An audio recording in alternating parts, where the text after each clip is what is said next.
At this time, I'd like to call the special meeting to order, and this meeting is for us to consider the tree ordinance.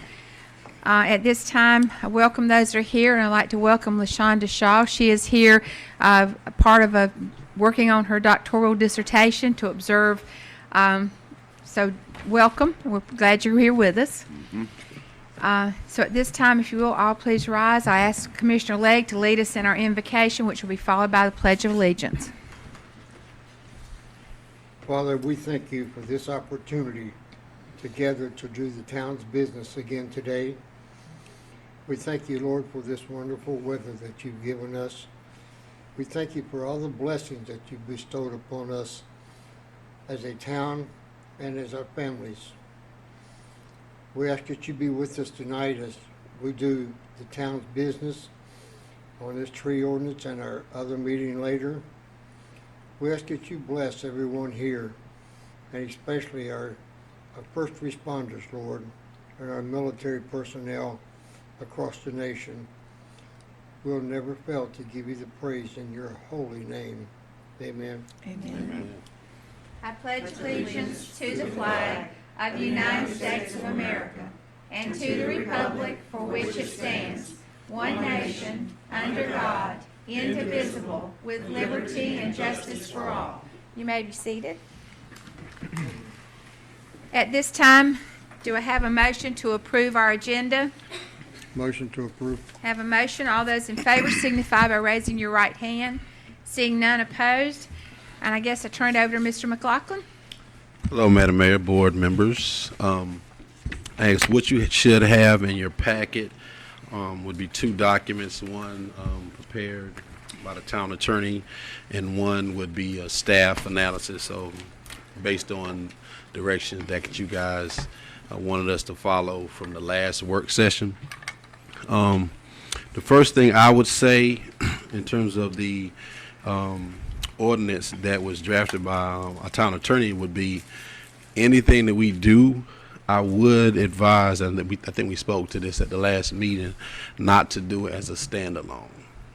But to actually, if you look at my document that I prepared, I actually put section 102A-1202N landscaping and section 102A-12020 tree preservation. So these are the areas that if you're going to make these changes, even if you wanted to take this entire document that Dan put together and put it in that would be the prudent approach, because if we do this as a standalone, it removes the county completely from the process. If you get an idea of what we typically do with a project, let's say a rezoning came in and the application would start with the county in terms of filing it. At that time, all the zoning regulations and our zoning ordinance, they're applied by the county in terms of the draft condition sheet.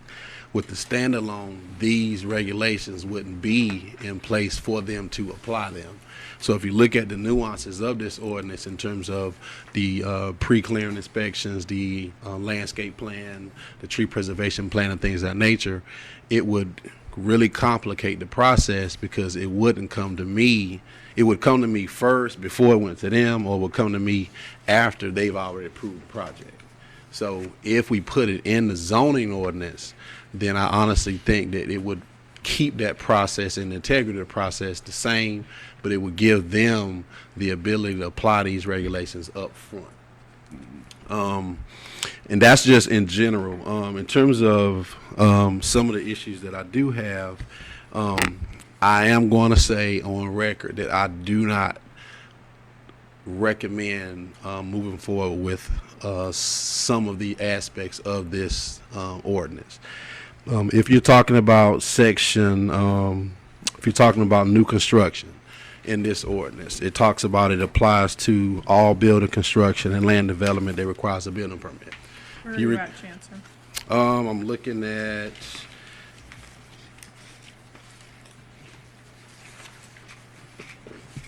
the section 2 applicability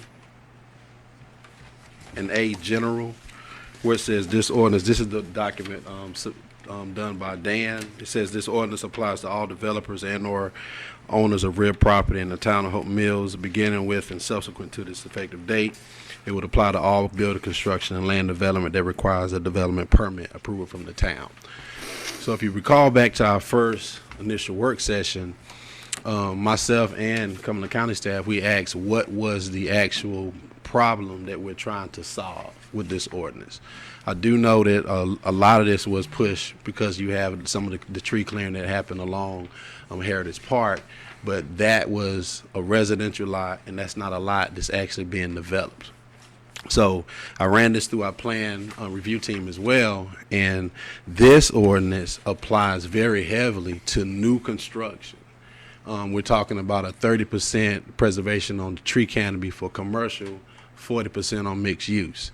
So if we're looking at just the 6 projects that we've just approved in the last month, we have 2 Circle K's, we have a Biscuitville, we have Chick-fil-A, we have a 77-acre industrial development.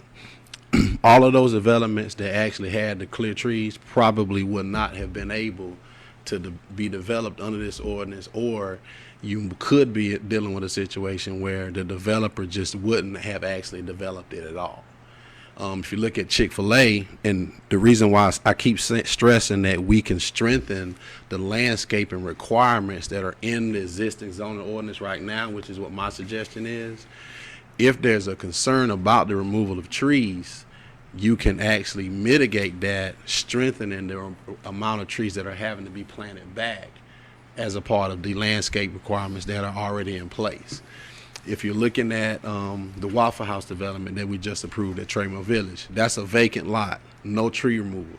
But as a result of the landscaping requirements, I think they're required to plant back 11 new trees, multiple shrubs. If you're looking at Biscuitville development, I think they're required to plant back 11 trees. That's a 1-acre site that's vacant.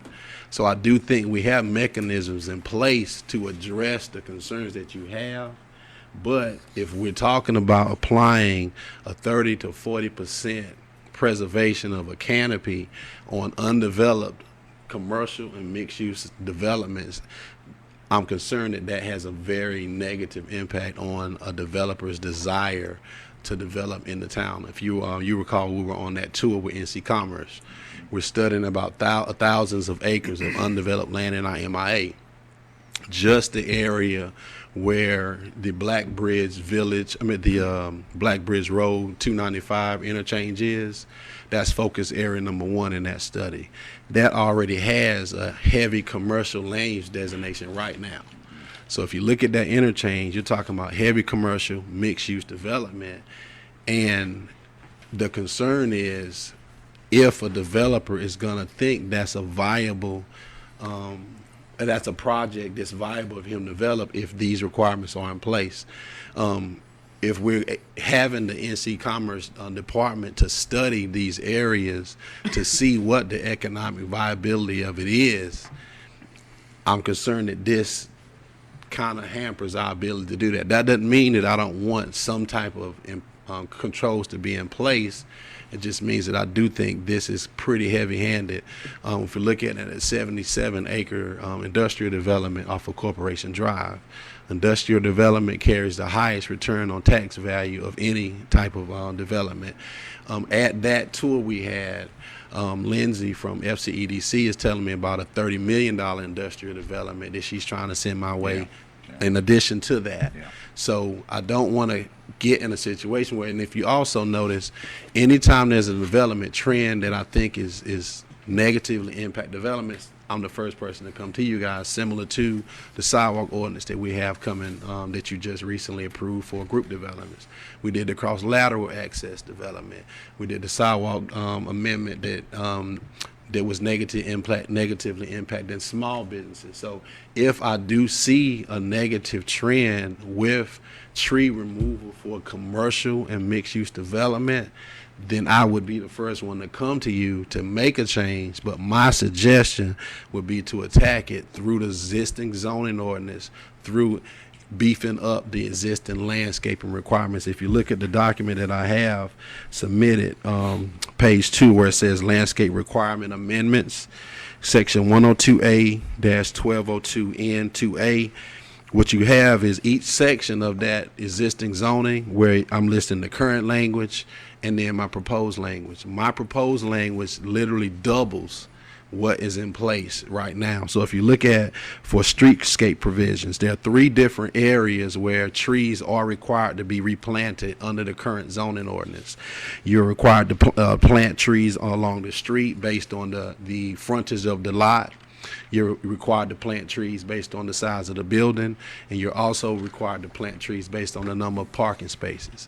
So if you look at the streetscape provision, it currently only requires 1 shade tree in the front yard setback per 50 feet of linear street frontage. I'm talking about doubling that. You can even play with the caliper of tree, so that if you think the trees planted back aren't big enough, you can require a bigger tree.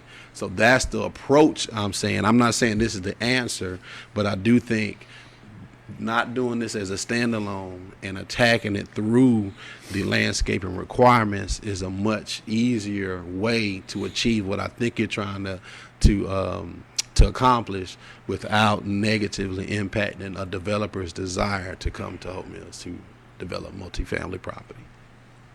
And I'd like to open up the floor to any questions that you have. Okay, who wants to speak first? I have a question. All right. In Commissioner Larson. speaking with people in Fayetteville, in order to clear cut for development, they're required to have a site plan, Yes. is my understanding. So, I mean, I'm not saying don't have a site plan. I'm saying write well, I these mean, I think requirements. because when we were talking about one of the things that we didn't want people to do or to go in, say like next to Sonic, where it was clear cut and then nothing was developed. And I think that was one of the issues, or over by the other side of the dam, going in and Yes. clear cutting, and then, but there's no development. There's nothing that's preventing that. Well, that's kind of the point I'm trying to make. If you're talking about the area on the other side of the dam, that's not commercial or mixed use development. No. If you're talking about the area besides Sonic, now I do personally think that area is going to be developed, but that's the reason why I think City of Fayetteville has that provision that says these requirements kick in if you have a clear cutting within 6 months of a development coming forward. That project or that area was clear cut about 2 years ago. Mm-hmm. So my point of it is, if we want to address those type of issues, I don't think putting a 40% tree canopy preservation on commercial development is going to achieve stopping what happened across the street from the dam. I do not agree with what that did. I'm just saying that I don't think this mechanism is going to fix that. This mechanism is going to hamper the Chick-fil-A's, the Biscuitvilles, and the commercial development we're trying to attract. I'm not saying we don't do anything. I'm saying if you're going to put some type of requirements, you're required to have a landscape plan as a part of development already in the landscaping requirements. So if you're going to beef up that area and put together possibly a list of trees that have to be planted back or things of that nature, I'm just saying if we go onto a site, if we look at Chick-fil-A for instance, I think that's right at about a 4.3 acre site. Just the area where the stormwater pond is alone, I do not think they would have been able to even do that if you're talking about preserving a 30% canopy of trees. And on top of that, you're required to put an area around the critical root zone that you can't disturb as well during construction. So if you're talking about digging down into the earth to create a storm pond, and you're talking about putting in massive amounts of parking based on the parking requirements, you're required to put in a couple hundred parking spaces. It really hampers the developer's ability to comply and bring a good quality development. If you look at the Circle K off of Main Street and Rockfish Road, it's a very narrow lot and it's very long in length. So you have Bullitt Street on the back, that's a 50-foot front yard setback. You have Main Street, that's a 50-yard. You have another setback on Rockfish. They're actually doing us a service because the 6 lots that they're acquiring are these rundown houses. But if you look at the actual vegetation on those houses, on those lots, how would they have been able to develop that site without removing any of those trees? Now, I'm a landscape architect by trade. Well, not by trade, but that's what my degree is in. So I am an environmentalist. So I do think, I'm just talking about the approach. Doing it as a standalone removes them from the process. But I do think if you look at, talking to Cumberland County staff, our current landscaping requirements within the county are by far the strongest out of every municipality other than Fayetteville. So if you're talking about Hope Mills, Eastover, Godwin, Spring Lake, ours is much stronger than that. My approach is doubling what we already have. I'm just simply saying, if you're talking about putting tree preservation of a canopy, I think that really, really, really moves us in a direction where it is counterproductive to the development we're trying to attract. If you're talking about single-family residential, there are no current landscaping requirements in our subdivision ordinance for single-family residential. We have a certain amount of square footage that each subdivision has to dedicate for open space to be utilized for parkland. Right. But in this, it says it discourages the removal of any trees during construction for single family.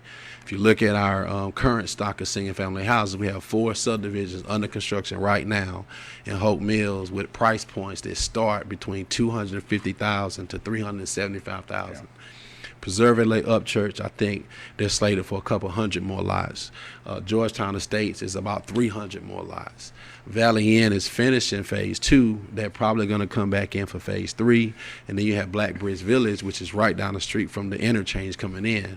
When we studied that area, the thousands of acres that in our MIA, that's going to be residential, whether we do anything or not. The purpose of the study with NC Commerce is to go higher than that to attract some high-end retail as well. But if you're talking about telling developers like the Ralph Huffs of the world and the Cavendish of Cates and Cavendish Land, they now they can't clear trees for residential, which has never happened in our ordinance. I do think it possibly could negatively affect it. Again, I'm not saying we don't do anything. I'm simply saying that when I'm looking at this level of preservation, I'm not seeing the trends in the development community that tell me that this is an issue. If we're talking about Heritage Park, if we're talking about the area by Sonic, those are not lots that were developed with commercial development. Madam Mayor. Yes, sir. Chancellor. Yes. I'm in agreement with you that it does not need to be a standalone. And I'm in agreement with you for the reasons that you stated that. It's common sense in a way to me. But on Section 3, minimum tree canopy requirements, what are your recommendations? My recommendation is to not require the preservation of any trees at the beginning, but you beef up the required number of trees that you have to do on the back end. That's what the landscape requirements are. So Let's say that we're talking about a certain number of trees that would actually equal up to that 30%. You could possibly achieve the replanting of something close to that percentage, but you give the developer the ability to develop the lot on the front end. If you require that he do that on the front end, it may just push them away from a desire to develop the lot. So my point is, you could possibly achieve or come close to a percentage of trees that would remain on the lot, or at least be left when the development is over, without requiring on the front end. I'm not saying that you make them plant 30% on the back end. I'm simply saying requiring that up front could potentially just eliminate the desire to develop the lot altogether. Chancellor, I got that. I was looking for, what is your recommended percentages for that section? I'm gonna be honest, 30% is a lot. For multifamily, commercial, institutional, mixed use. Now some of the mixed use, that's massive. Think about Millstone development. I know. That's a prime example. And think about if that development would have been able to happen, if that developer would have had to preserve 40%. It wouldn't have happened. It would not have happened. You're looking at Traymore Village. Traymore Village, we're actually having a sketch plan review for 300 units of residential development. So that's going to make that mixed use. It's already commercial. So what I'm saying is, if we have the ability to do a couple more developments like that at that level or even higher, but we're telling the Mr. Bradfords of the world and the Mr. Huffs of the world that they have to preserve 40% of the entire lot on the front end. It's not gonna happen. That's my concern. Mine too. So what I'm saying is, I'm not saying don't do anything.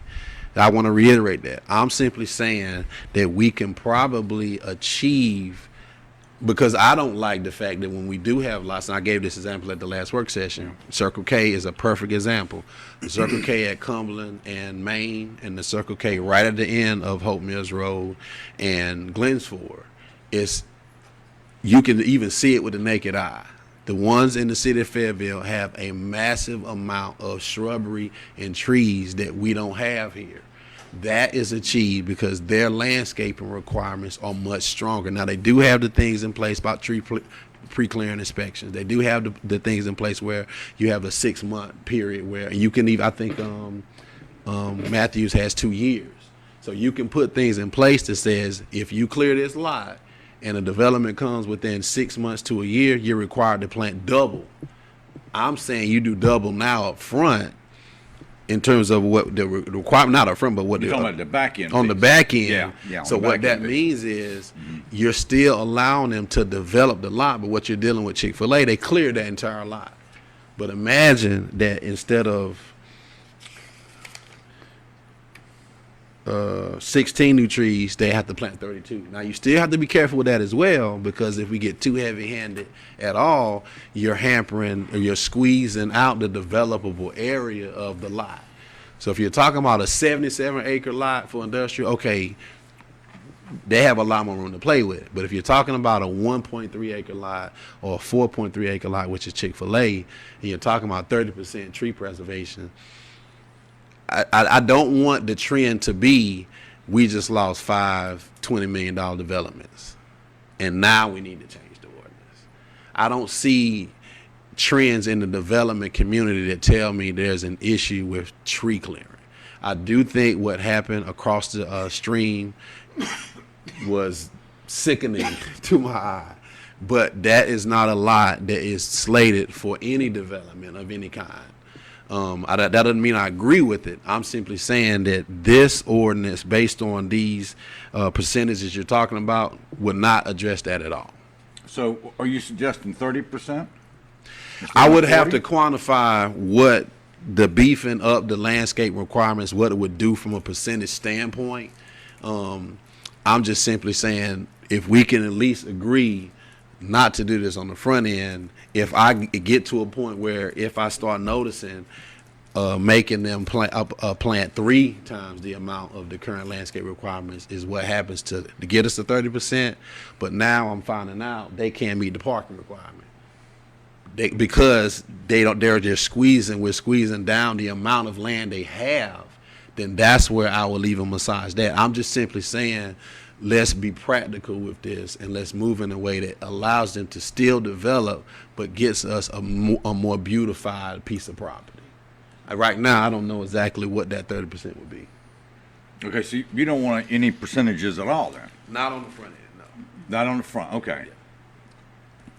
I guess from a county standpoint, Chancellor's correct. You all do have the strictest, or I shouldn't say strictest, the highest level required planting when it comes to landscaping and stuff like that. On the back end. On the back end. Yeah. But, you know, if they keep existing trees, those are calculated in. They don't have to plant as many. But on the front end, the mechanism to penalize someone for clear cutting their property is already there in your zoning ordinance. If they don't come in and get a pre-inspection, you know, a pre-clearing inspection thing, they're already penalized with doubling their landscaping.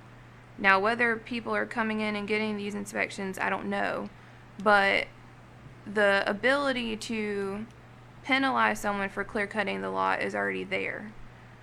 Now, for land that may not necessarily be slated for development, that may be something. I'd be interested to know how Fayetteville does that without towing the line of forestry and stuff like that. But, on the front end, there is a way to stop people from clear cutting their lots for development and all that stuff, because they got to come get their inspection, and that's the very first condition that's put on any site plan review that we process for Hope Mills. Is Hope Mills has tree preservation standards. Please talk to the town planner before cutting down your trees, because otherwise Chancellor can call us and say, hey, they clear cut their lot. Now they've got to double their landscaping. Here's what gets me on the front end, is that what mechanism do we have in place to prevent the clear cutting of a 100-year oak tree or something like that? That's a historical tree. It's been in our community for 100 years. What's on the front end to prevent that? Now, I understand clearly that some commercial development is going to require a large amount of clear cutting on the front end, because that's the structure in the project. I got that piece. And we're going to beef that up on the back end, that if you clear cut all these pines out, that you're going to bring all these trees and shrubs in. But I'm trying to protect that historical tree, the one that's been here for 100 years. How do I do that on the front end? I'll be quite honest, you guys would be the first one to address that out of all the municipalities with we serve. their caliper, didn't they just have a story that they just actually? The problem is, if it's forestry, there's nothing you can do to regulate it. So if For they come forestry, in, right. If it's forestry, if they're cutting it to sell or whatever, we're not allowed to regulate it because it's regulated by the state. Okay. There's provisions in the statute that say you can't add your own regulations to that. But you're talking about forestry though, not Right. development. Correct. Yeah. Development's So if different it's- because you can go Yeah. by the caliper of the tree. Right. Correct. So, right. If they're intending to develop the property, then you can regulate. Well, If it's that's what just- I'm talking about, If Dan. it's just, I want to cut down this tree and sell it, there's really nothing we can do. Well, no, I'm talking about the development piece. Well, for the That- no, development that's- piece, that's they the would come spirit get I'm the in. pre-clearing inspection, and they could mark that's part of their pre-clearing inspections, identifying which trees are going to stay and which ones are going to go. Who identifies? In this ordinance, the burden of identifying those trees will be on the developer to have a tree clearing or a landscape plan that was certified by an arborist. So, like she said, there are things in place, but if you play this out, most of the developments that do come to us for a building permit after it's already been approved. So we're not dealing with, and when it's approved by the county, it already has a landscaping plan. So when you're talking about Chick-fil-A, when they cleared that lot, they had already been annexed, rezoned, initially zoned, and approved for a building permit. Yeah, but see, Chancellor, that's the spirit of why we are not having a separate policy. It is to allow the county to look at. Yes. It is to allow them to look at and make a determination when the permit is first applied for, correct? Correct, but that wasn't a property that was clear cut prior to the approval of Well, the then building let's talk permit. about the one that next to Sonic that Yeah. was and then flooded our bridge out. That's And not it's- being developed. And now, it's, What- we've heard that it's a fit for life coming, so.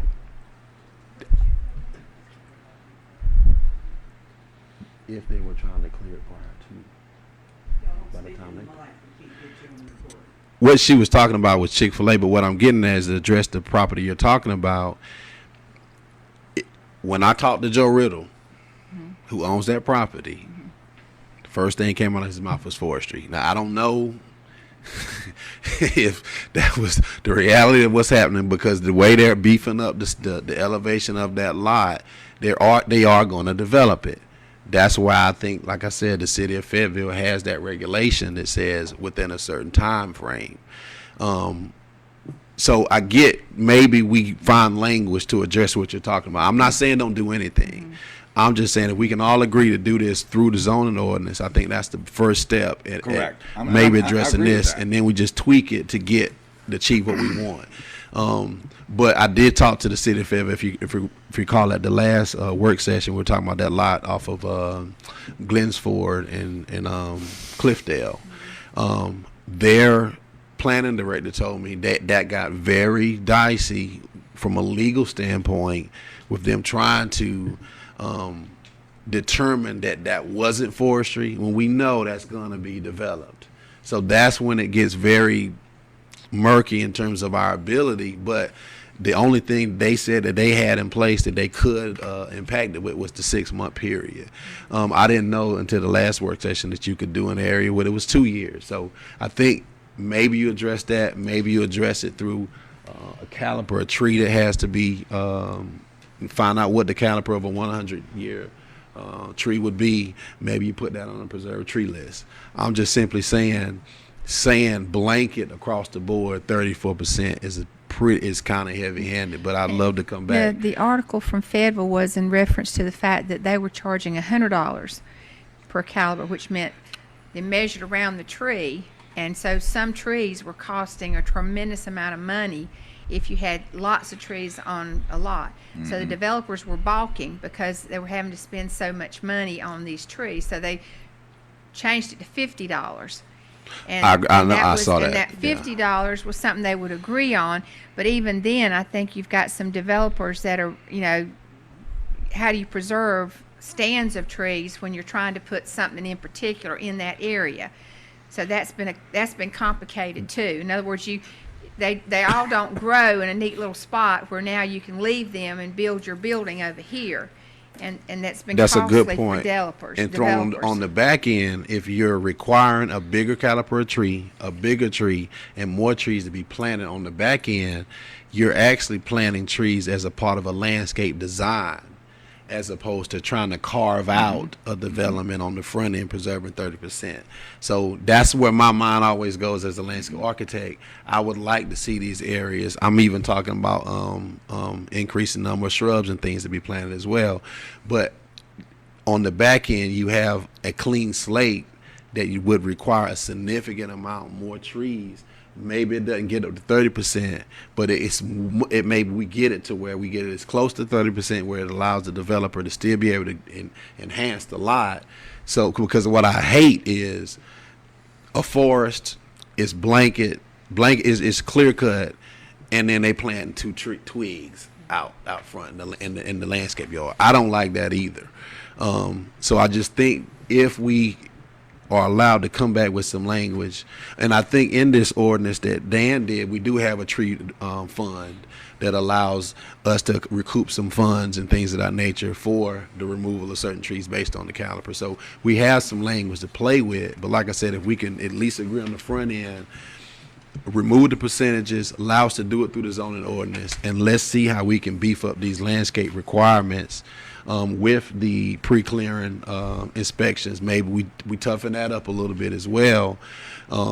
Let's see if we can achieve what everyone wants to have, but to do it in a way where a developer, and I think, Dan, you had something in here in incentives in a section, but I don't think it was actually finished out. That's another way I do think. When I worked for the city of Atlanta, we actually did what we call overlays in the entire city. You know, developers hate that word, overlays. One of the things we did, we incentivized the code. In urban areas, you don't have large undeveloped land. You have 30-story skyscrapers they're trying to retrofit into a downtown area.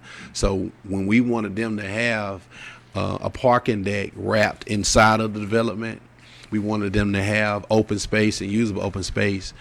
They balked at it until we gave them a density bump in units. So if you find a way to incentivize developers in some kind of way that would help enhance their development, I think it may offset any concerns they have with us trying to require more trees to be planted. So, Chance, let me understand this. So you don't recommend any percentages Not on the front end. under A. You don't recommend the 30, the 40, none of it. I think what Chancellor's recommending is the first 2 pages as amendments to our current ordinance. Yes. Is that correct? Where And you're not defining doing- out And not everything. doing anything with the remaining pages. Is that what I'm hearing? The first couple of pages just define what we're trying to accomplish with, and you would put these in the tree preservation section of the existing zoning code. That would be section 102A-12020.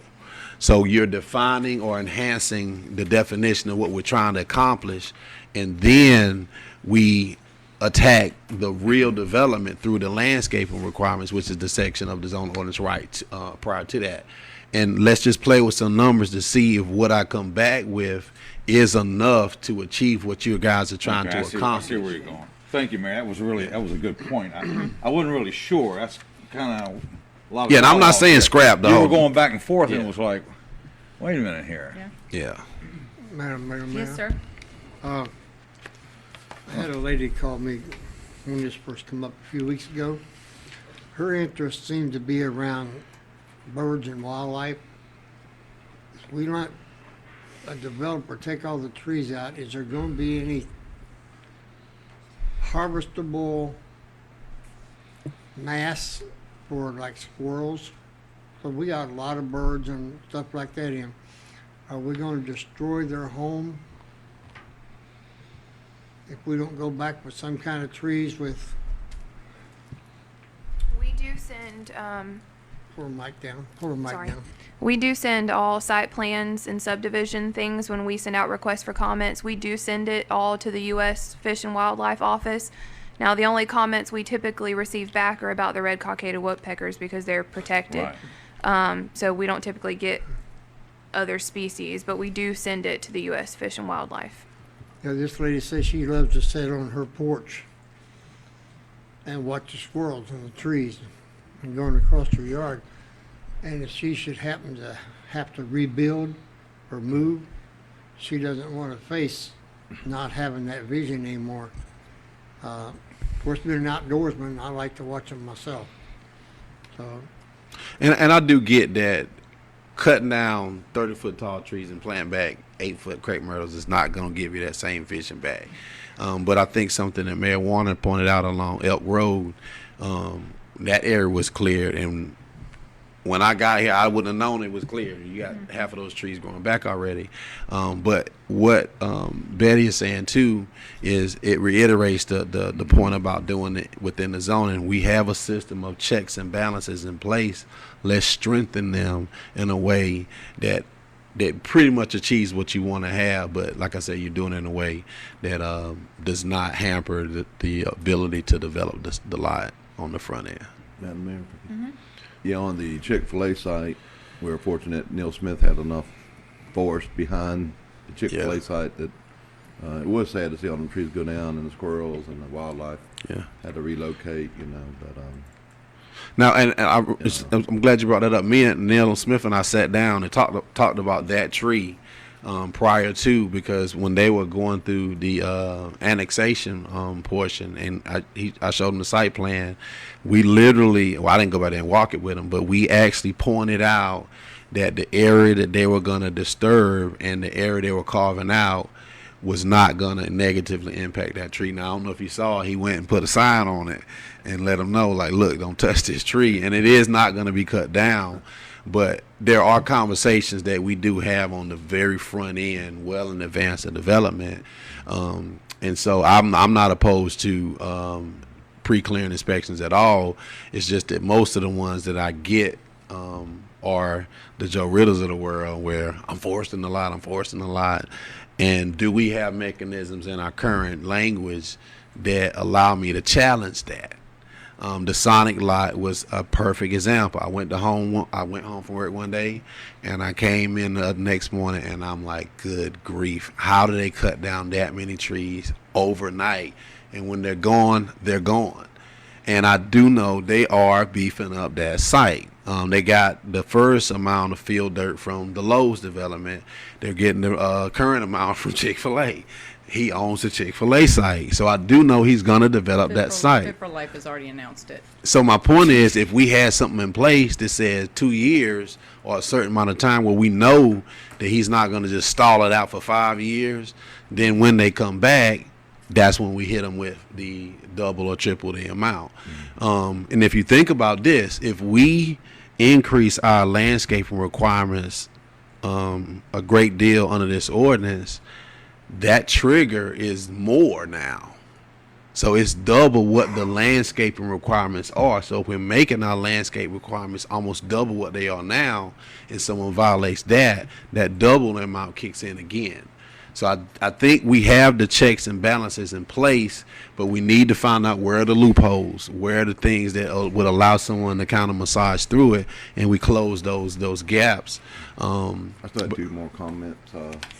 You guys weren't here yet, but at least 4 of us were here when Bojangles at exit 41 brought us their site plan for approval. Bojangles was already standing and in operation. And we just had a good laugh that night because we went ahead and approved it. We didn't have any choice. Now, you guys haven't dropped the ball like that, to my knowledge.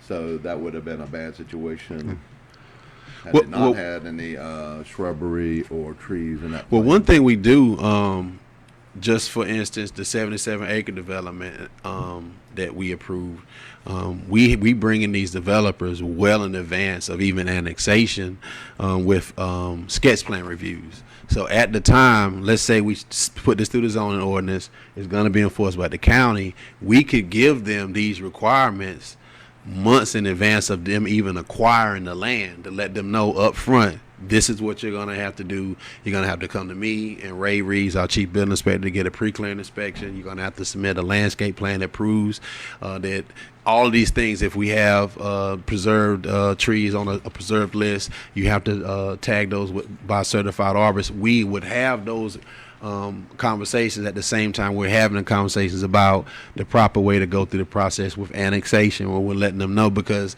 we had a developer that's trying to come in on the property right off of Elk and Legion, and his client doesn't want to move forward with selling the property until it's given a building permit, and we had to take a hard line stance. That's not feasible. You can't get your permit until you apply for water and sewer PWC, and then that triggers the annexation petition, and then that triggers initial zoning with the county, and then when you're approved by the board, you get your permit. And once we explained it to him, he listened, and we're facilitating it now. So at these times is when we can have these conversations, even in the zoning ordinance, but we can have conversations to set the standard up front to let these developers know this is what you're going to have to do from a tree preservation standpoint. Chancellor, what's the definition of ornamental tree exactly? Crepe myrtle. Crepe myrtle, something like And that. that's not a large tree. You have species of crepe myrtles that are much taller, but that's not considered a canopy tree. But you do have landscape requirements that require canopy trees and ornamental trees as well, so we can enhance that. If you want to stay with the ornamentals, something taller than 8 foot. No Japanese maple. Some dogwoods they take forever to be a shade tree. Well, what you can do, like for instance, if you have a lot that is commercial and it's adjacent to residential, if you want to do a landscape buffer as opposed to a privacy fence, the shrubs have to be 3 feet in height at the time of planting. So that's language you can actually put in there where maybe you increase the caliber of a tree at the time of planting. Maybe things of that nature where you don't allow a developer, even though we're telling them to put in twice the amount, but if you put in these little twigs that you get from Lowe's, that's not achieving anything. So you can maybe beef up the type of tree and the caliber of tree so that the ability to kind of replenish that canopy happens a lot quicker. I know it wasn't on the board when Fox Meadow was approved, but it seems like there's hardly any trees. If you ride through Fox Meadows. Well, we don't have landscaping requirements in subdivisions. What's that? There are no landscaping requirements in subdivisions. You have areas in the language in the subdivision ordinance that require certain square footage of land to be dedicated as park space, but you don't have landscaping requirements in the subdivision. And is there a tree requirement in the green space or the open space? No. No. No, it's not. Or even if the developer didn't want to do that, they can pay a Parks and Rec fee in lieu of having open space. Yeah, so there's no landscaping requirements for residential subdivisions, and they have the option of doing open space or Parks and Rec fee instead. And I'd say probably 80% of developers pay the Park and Rec fee because they can maximize the number of residential lots in that they can sell off. That's earmarked for our Parks and Rec fund. Yes, they have to pay the Parks and Rec fee at the time they get the final plat stamped off on by the town. Betty's probably gonna kick me when I say this, but I wouldn't be opposed to massaging our subdivision ordinance that requires a tree per lot. Because I live in one of these new subdivisions in Fayetteville, and the size of the tree that was in my front yard was like I was getting ready to dig it up and replant it. It wasn't big at all. So my point is, let's say we're talking about area like Georgetown Estates, and we're talking 350 houses. And that entire area, I think that was clear before I got here, but I'm pretty sure that was a forest. And I'm not sure if the developers would balk at this, but I wouldn't be opposed to requiring 1 tree per lot based on a certain caliber. They planting trees in the front yards anyway, but something bigger, something that actually is a little more mature than the type that you gotta actually reinforce because the wind may blow it over. But that's on the back end. And if a developer comes to tell me that he has an issue planting 1 tree per lot in a 300 lot subdivision and he cleared 70 acres, I'm gonna push back on that. So I'm talking about enforcing these things, and like I said, we don't have landscaping requirements in subdivisions. I don't see why we can't. But that's something I would possibly want to explore to see what their thoughts are, because I do not think that's an expense that's too heavy or that would prevent development if we're telling them, hey, man, well, you're going to have to give us something a little heavier on the back end per lot, because I do think it enhances the way these subdivisions look on the back end. That's what y'all were just talking about, Betty's talking about, that was commercial? Paying into our Parks and Rec, or no? That's residential. That is residential. Yeah. So what happens is, if we tell them, I think it's like 1,400 square feet per lot or something like that, that over the entire amount, it has to be dedicated to as park space. So Or approximately what kind of Parks and Rec fee would we have? Or I'm not sure. There's a whole calculation of Yeah. acreage versus the number of lots, and it's 1,200 per lot. Times the There's a entire whole acreage. Yeah. calculation that we- But what she's saying is, they don't even want to do that. They'll just pay the money and not I was just do curious the park as space. to whether that's significant. I mean, Fox Meadow is a huge neighborhood. Yeah. But imagine if you're driving down the street in Fox Meadow and you have large dogwood trees and things of that nature in these front yards as requirements. I think it enhances these subdivisions a great deal, as opposed to something they planted it takes 20 years to even reach a mature level, if it does survive. I think with Fox Meadow, Brook Ridge, that was actually 3 different developers. And then also the same thing happened with Southview townhouses and the town homes that were built back there. It was broken up and 3 different people did it. And by doing it that way, it changed what you had to do. Yeah. And also, if you look at Millstone out at South Peak, they did put a tree in every yard. And they Yeah. put the sidewalks in and the street Yeah. lights. Yeah. So it just depends. But then anything that is income-based housing, Section 8 is what they did call it, they come with a requirement for green space and a playground. Yeah. So we do have some areas that have been built that have the playground built in based on the requirements for where they got their money from. Yeah. So there's some different looks in our developments Yeah. over time. And I would like to explore that. I mean, it may be something that, would be pretty controversial from the development standpoint. But if you look at Preserve Upchurch, Black Bridge Village, Valley Inn, and Georgetown Estates, if you're driving through these areas, you're not seeing mature trees. You're seeing the small little 6 foot tall crepe myrtle in the front yard. And that's without any requirements. I know she can't hear me. Yeah. We're moving out the way, but she can't hear me. The penalty under the tree preservation thing for the residential subdivisions, I believe, is 1 tree per lot anyways. So if they're not doing what they're supposed to do on the front end, they'd be required to plant that anyways. As a shade tree. Under the tree preservation, I'd have to pull it up to get the exact language, but under the tree preservation part that's already in the zoning ordinance, that's the penalty, is 1 tree per lot, I believe. But what type tree? I think that's what she and I were just discussing. You could put in this a specific type, Yes. a specific caliper and things of that nature, and that's not in there at all in terms of an outright requirement at a subdivision Yeah, approval there's no level. language in there. No, so No exact there are some range. things that I think we can do to get creative with this. But these are my suggestions. I would like to come back with some language to kind of see what we can do. Let's say, like I said, I'll try my best to see if we can, through the landscaping requirements, get as close to this percentage that you're talking about without negatively impacting the developable area of a lot. Let's explore some language in the subdivision ordinance and things of that nature, because I do not like the fact that a developer can just pay some money and move on without doing any type of dedicated park space. I do think parkland and open space and trees in subdivisions, residential subdivisions, do enhance the quality of these neighborhoods. Mayor. Yes, sir. The problem I have with dedicating land to park and rec is we end up getting steep hills, something we couldn't develop into a park. Some of the Now, Commissioner Lee, that's a really good point, because if they do dedicate it, they're going to dedicate. Well, I think we could. I think there is language that says it has to be an area. If I'm trying to, I'm not going to quote this correctly, but there is some language that says that it has to be something that is developable or something like that, where they can't just give us the most. Yeah, it does now. Yeah.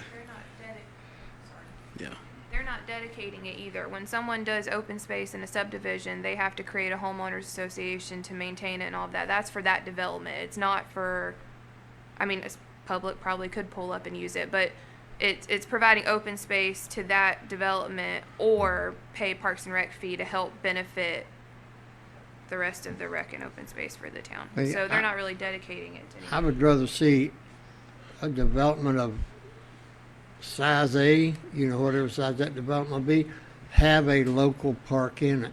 And I think what you're saying and what Betty is saying, what I'm adding to is they can't just make that area that's going to be maintained by the homeowner association the most unattractive piece of the development. We could take that section and enhance it, but like I said, there are some things we can really, really play with. That I think the end result that I'm trying to achieve here is better quality residential development and a better looking stock of commercial development with respect to landscaping and things of that nature, especially if they're removing trees. And I would like to explore at least some type of hardline stance on a certain period of time, that if you are clearing a lot and you're swearing it's forestry and you want to come right back 6 months later and develop it, I do want to have some language. I don't think that's in place either. Yes. I think we got away from the tree ordinance for a Yeah, minute. but Chancellor, a good example of that neighborhood is the neighborhood that I live in Kensington Village. The way that it was developed in that front piece when you come in is open space. That's a large field that was put there, along with some covered structures that was put there. And that's a prime example of what we're talking about with some park space, is that development. And maybe, and I don't know how I'm just thinking off the top of my head, but something that maybe discourages just paying the money as opposed to not putting it in. Maybe you increase the calculation to make that very expensive to do. So as opposed to that, a developer would just maybe dedicate the land. I'm not dedicated, but just set that land aside to be maintained by the homeowner association, because you're making it a little bit more unattractive for him just to pay some money to not do it. Mayor, Yes, sir. you and I look on two different sides of the road on that issue. How many hundred kids can we put in this park on a Sunday afternoon? It'd be overcrowded. You couldn't put the kids there. If we have more parks around town that the children could be distributed on, or to enjoy themselves on a Sunday afternoon, it would be a lot better, I would think, than them giving money. Yeah, I agree. I'd be much more in favor of having the developer to put in more parks with a shade tree. I want to make sure the trees are still in there. I'm heavily in favor of taking the land for development, or have them to put in a park designated so many square feet per lot that they have in their development. I mean, if somebody puts in a 70-acre subdivision, sure, they can give up an acre. Well, yeah. Yeah, no, I agree. Yeah. Now you'd be surprised the arguments you get back, but like I said, I push back on And that. that's my example. Yeah. That's why I was Yeah. using it. And that's what we should consider as, Yeah. as we go forward now. Yeah, I agree, Mm-hmm. 100%. So what I've I'm said enough. I've what said enough. So I guess the results of this meeting would be to have you bring back to this board yeah. those additional changes and considerations rather than voting on anything this evening. Is that what I'm hearing? That's correct. I think we're at a general consensus of a direction to move forward, and I'll come back with some language as a draft on and then we can kind of comb through each section. I'll probably put together like a presentation to kind of show which areas I'm talking about, and I will try to see with that percentage, because it's not that I'm not saying I don't want the percentage. I think we can achieve it Let's find the balance. indirectly. Yeah. Madam Mayor, I'll make that motion Okay. that we allow Chancellor to research further and come back at a future date with proposals. Okay, I have a motion on the floor. Any other discussion? All those in favor signify by raising your right hand. Seeing none opposed, thank you, sir. Thanks. At this time, do we have a motion to adjourn this meeting? Motion to adjourn. And we'll start back at 7 p.m.